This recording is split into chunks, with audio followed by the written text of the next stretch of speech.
Assalamualaikum warahmatullahi wabarakatuh. Alhamdulillahirrabbilalamin. Bismillahirrahmanirrahim. Allahumma sholli ala Muhammad wa ali Muhammad. Allahumma sholli ala Muhammad wa ali Muhammad. Saya Anton Stompul, NIM 2513021 dari Akidah dan Filsafat Islam Hobi Melamun. Agama dianggap sebagai kebutuhan manusia. Pertama, kita lihat dulu dari sisi manusia.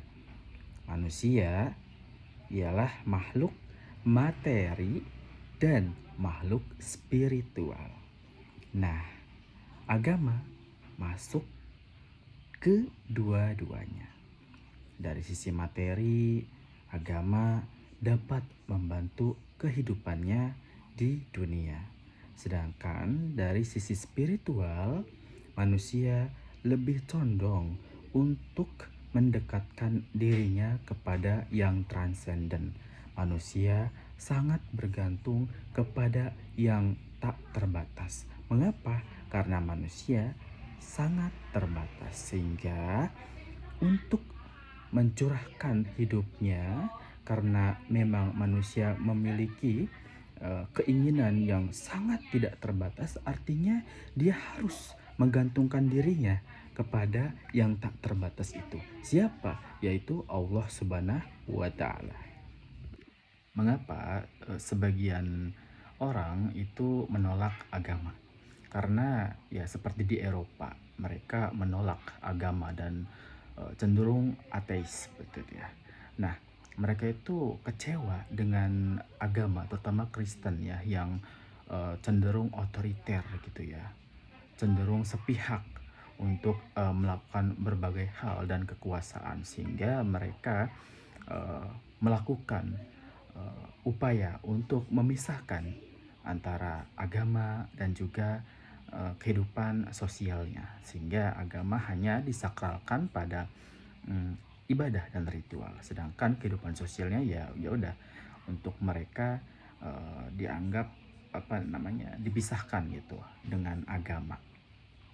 Kemudian juga itu bisa dikaitkan dengan sisi psikologis, yang mana ada orang yang memang kecewa dengan agamanya, misalkan seorang yang misalkan mengalami perundungan ketika di pesantren, ataupun mengalami pelecehan seksual gitu. Itu bisa saja dia akan sangat benci dengan agamanya gitu. Nah, itu yang membuat mereka cenderung untuk memisahkan pada atau menolak pada agama. Dan juga ada juga yang ingin free will gitu, bebas untuk melakukan kehendaknya, tindakannya. Dan biasanya orang-orang seperti ini terinspirasi dari para pemikir-pemikir barat di Eropa, yang mana mereka cenderung untuk materialistik gitu ya, yang pada dasarnya kan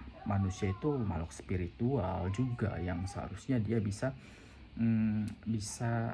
yaitu menggantungkan hidupnya pada yang transenden, seperti itu.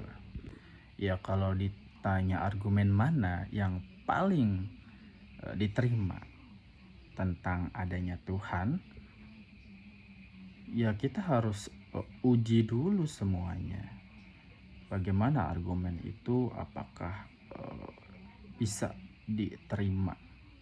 Artinya kita harus melewati berbagai rangkaian pengujian, seperti yang pertama itu adalah ontologis gitu.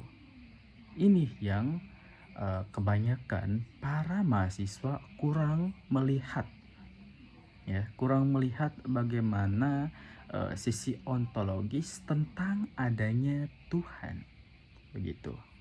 Mengapa ini yang paling penting?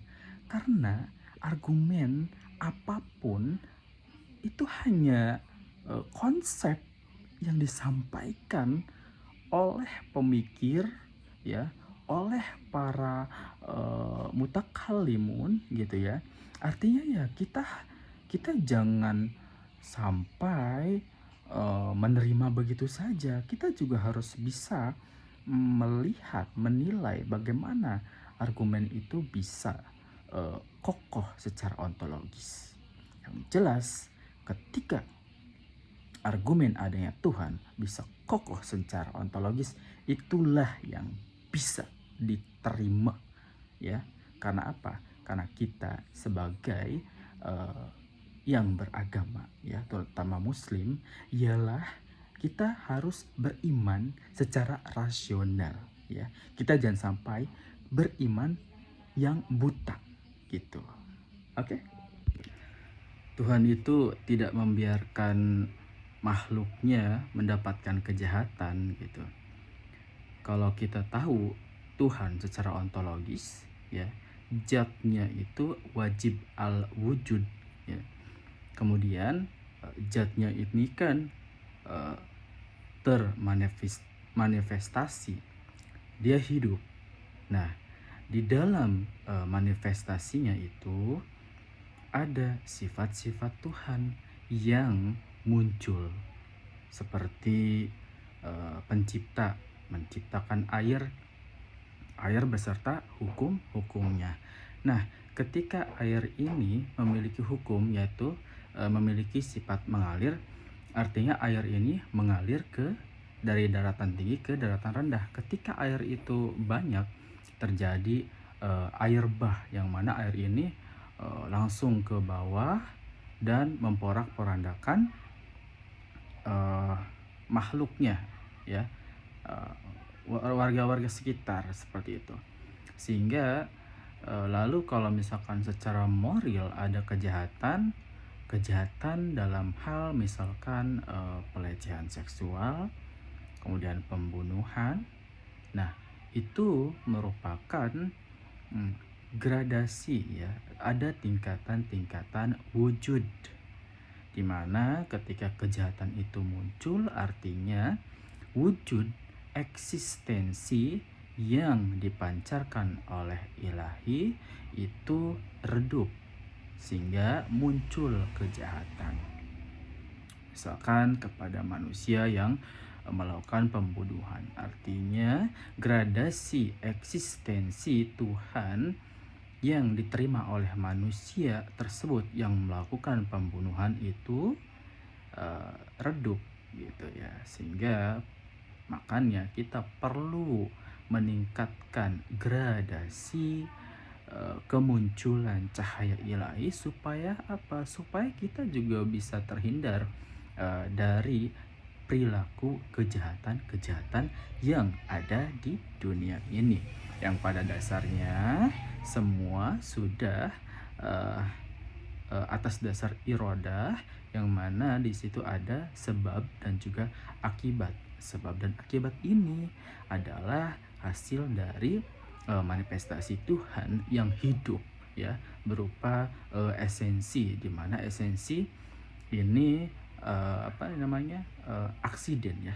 Kejahatan-kejahatan itu berupa aksiden, sehingga kita pada intinya adalah kita bisa meningkatkan ataupun meningkatkan cahaya ilahi kita untuk kita bisa tetap menjadi pribadi yang baik, gitu kan. Karena memang kejahatan atau kebaikan itu kan sebenarnya hanya ada dalam pola strukturalisasi pikiran manusia, gitu.